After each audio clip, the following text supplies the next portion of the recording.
उमा गांव और परिवार से दूर शहर में पढ़ाई करने आई थी। शहर में एक छोटी सी बस्ती में उसने एक छोटा सा कमरा किराए पर ले रखा था, जिसमें वो अपना गुजारा कर रही थी। उमा के माँ बाप बहुत ही गरीब थे और बड़ी मुश्किलों से इंतजाम करके वो उमा की पढ़ाई के पैसे भिजवा पाते थे। इतने पैसे से मेरा क्या होगा? मुझे तो कुछ करना ही होगा, ऐसे मुझे भी परेशानी होगी और बाबूजी को भी।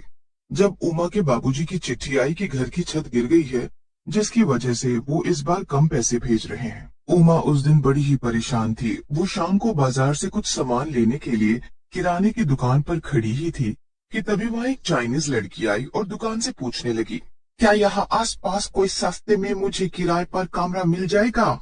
शीना इतना पूछकर चली जाती है, पर पीछे से उमा जल्दी से जाकर उसे रोकती है। अरे, मैं भी इसी बस्ती में किराए के एक मकान में रहती हूँ। अच्छा, तो तुम ही बता दो, अगर तुम्हारी नजर में कोई कमरा हो तो बस सस्ता सा हो, क्योंकि मैं इस शहर में नई हूँ और अकेली भी। मेरे पास अभी इतने पैसे नहीं हैं। हाँ, मेरा हाल भी कुछ ऐसा ही है। अगर तुमको ऐतराज ना हो तो तुम मेरे साथ रह सकती हो। हम किराया आधा आधा बांट लेंगे। अरे वाह, ये तो अच्छा आइडिया है, मुझे कोई दिक्कत नहीं है। बस फिर शीना और उमा दोनों एक साथ रहने लगती हैं। दोनों की काफी अच्छी दोस्ती भी हो जाती है, पर कुछ दिनों बाद दोनों को पैसे की बड़ी परेशानी होने लगती है। दोनों के पास ही ज्यादा पैसे नहीं बचते। समझ नहीं आ रहा क्या करूं। बाबूजी से भी पैसों के लिए नहीं बोल सकती। मेरा तो इस दुनिया में कोई नहीं है। मैं तो किससे पैसे मांगूंगी? इस शहर में अगर रहना है तो हमें कोई काम तो देखना ही पड़ेगा। अरे, पर तुम तो कॉलेज जाती हो, तुम कैसे कमा पाओगी? हम क्या कोई छोटा मोटा काम नहीं कर सकते? कोई छोटा मोटा काम ही खोल सकते हैं। कॉलेज से आने के बाद हम दोनों मिलकर कर लिया करेंगे। दोनों बहुत सोचती हैं, पर उनके दिमाग में कोई आइडिया ही नहीं आता। उसके बाद दोनों को बड़ी तेज भूख लगने लगती है। शीना फटाफट दोनों के लिए नूडल्स बनाकर लाती है। नूडल्स खाते खाते उमा के दिमाग में आइडिया आ जाता है। आ गया आइडिया। बताओ बताओ, क्या आइडिया आया? Chinese food. तुम इतना बढ़िया चाइनीज बनाती हो ना कि कोई भी खाकर दीवाना हो जाए। और यहाँ आसपास बस्ती में कोई भी चाइनीज नहीं बेचता, सिवाय वो मोटे के। पर वो इतना महंगा देता है कि बस पूछो ही मत। अगर हम चाइनीज बेचना शुरू कर दें तो देखना, हमारी दुकान बहुत बढ़िया चलेगी। हाँ, आइडिया तो बढ़िया है। मैं भी सारी चाइनीज चीजें बनाना जानती हूँ। हम कल से ही ये काम शुरू कर देते हैं और तुम उसमें मेरी मदद कर देना। शाम को बाजार में भीड़ भाड़ भी काफी रहती है और सब लोग खाने निकालते हैं। हाँ, हम अपनी चाइनीज फूड का रेट कम रखेंगे तो देखना सब आएंगे हमारे पास। बस फिर क्या था, अगले ही दिन दोनों सहेलियां अपने अपने पैसे इकट्ठे करती हैं और उससे सामान ले आती हैं, और उमा इन सब में उसकी पूरी मदद करती है। दोनों मिलकर बस्ती के बाजार में अपना ठेला लगाकर खड़े हो जाते हैं। आइए आइए और स्वादिष्ट चाइनीज खाकर जाइए। आइए ना भैया, बस 10 रुपए से शुरू है, कोई भी आकर खाओ, बस 10 रुपए में। लोग 10 रुपए का नाम सुनकर हैरान रह जाते हैं और उसका चाइनीज फूड आकर खाने लगते हैं।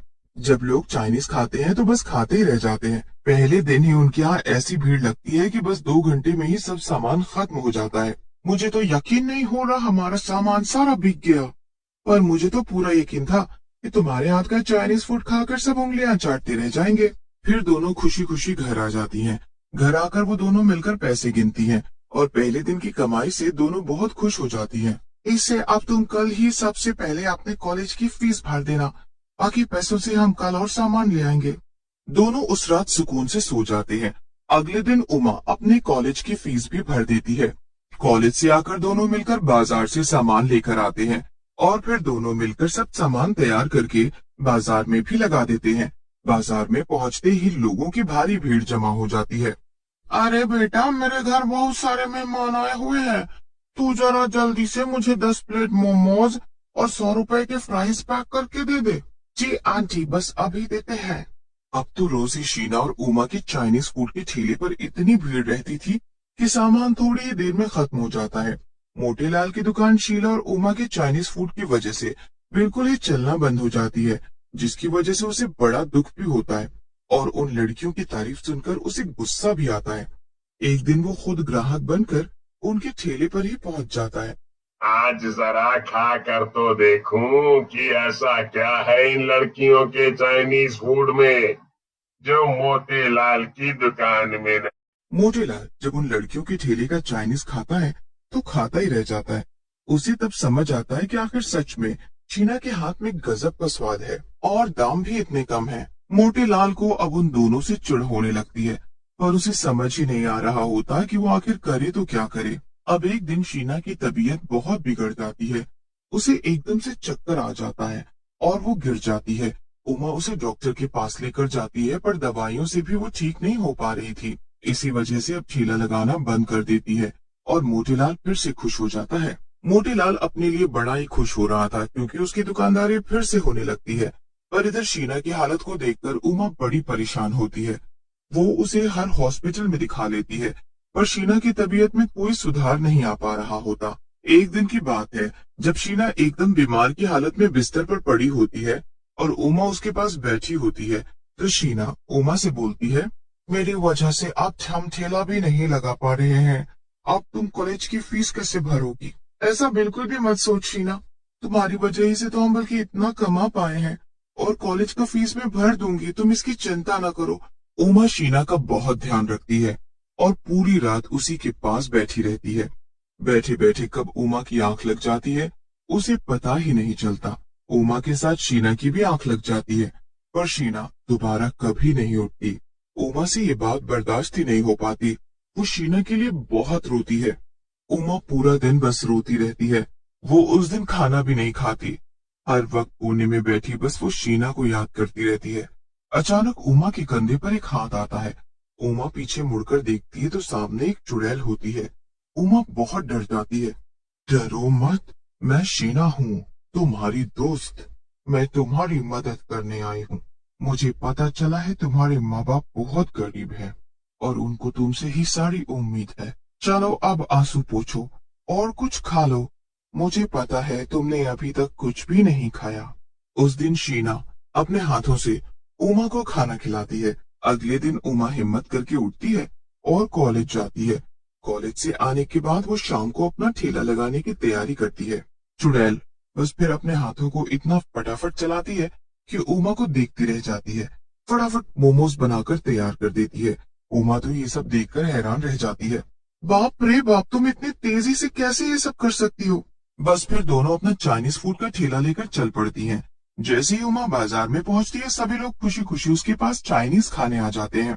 उमा सबको चाइनीज फूड खिलाती है और सब सामान बेचकर घर आ जाती है। देखो, अब तुम्हारे पेपर आने वाले हैं, तो तुम बस अपनी पढ़ाई पर ध्यान देना, पर बाकी सब वो सब मैं संभाल लूंगी। तुम उसकी चिंता मत करो, तुम बस पढ़ाई करना। ये तुम्हारी फाइनल पेपर है। मुझे कभी ये काम करके बुरा नहीं लगा, और सच बताऊं तो ये ठेला, ये मेहनत बस तुम्हारी ही है। अब बस भी करो। उस दिन के बाद चाइनीज बनाने वाली चुड़ैल अकेले ही सब संभाल लेती है और बस उमा अपनी पढ़ाई पर ध्यान देती है। शाम को वक्त निकालकर बस उसे 2 घंटे के लिए ठेले को संभालना होता है। चुड़ैल की मदद से उमा अच्छे से अपने पेपर्स देती है और जब उसका रिजल्ट आता है तो वो खुशी से पागल हो जाती है। मुझे तो यकीन ही नहीं हो रहा कि कॉलेज में मैंने टॉप किया है और अब मुझे स्कॉलरशिप मिल जाएगी। उमा फटाफट ये खुशखबरी अपनी सहेली शीना चुड़ैल को देती है। दोनों एक दूसरे के गले लग जाती हैं। उमा उस दिन बहुत खुश होती है। पता है, मुझे कॉलेज से स्कॉलरशिप मिल जाएगी और मैं आगे की पढ़ाई के लिए विदेश चली जाऊंगी। क्या सच में? ये तो बहुत खुशी की बात है। हाँ, पर ये सब छूट जाएगा। पता है, ये जीवन की सबसे अच्छी यादें थी जो मैंने तुम्हारे साथ बिताई हैं। मेरे जीवन की भी ये सबसे अच्छी यादें हैं उमा। मेरा तो इस दुनिया में तुम्हारे सिवा कोई भी नहीं था। शायद भगवान ने अच्छा ही किया जो मुझे अपने पास बुला लिया, वरना तुमसे आज बिछड़कर मुझे बहुत तकलीफ होती। पर आज जब तुम अपने जीवन में सफल होने जा रही हो, तो आज मेरा तो मकसद पूरा हो जाएगा जिसके लिए मेरी आत्मा को शांति नहीं मिली थी। तुम हमेशा मेरी सबसे अच्छी दोस्त रहोगी। तुम भी। इतना कहकर चुड़ैल उमा को अलविदा करके हमेशा हमेशा के लिए चली जाती है। उमा अपनी पढ़ाई के लिए विदेश चली जाती है और जब वो वापस आती है तो शहर में उसकी बहुत अच्छी नौकरी लग जाती है। वो अपने माँ बाप को भी शहर बुलवा लेती है और सब खुशी खुशी साथ रहते हैं। सालों बीत जाते हैं पर उमा कभी भी अपनी दोस्त शीना और उसके हाथ के चाइनीज खाने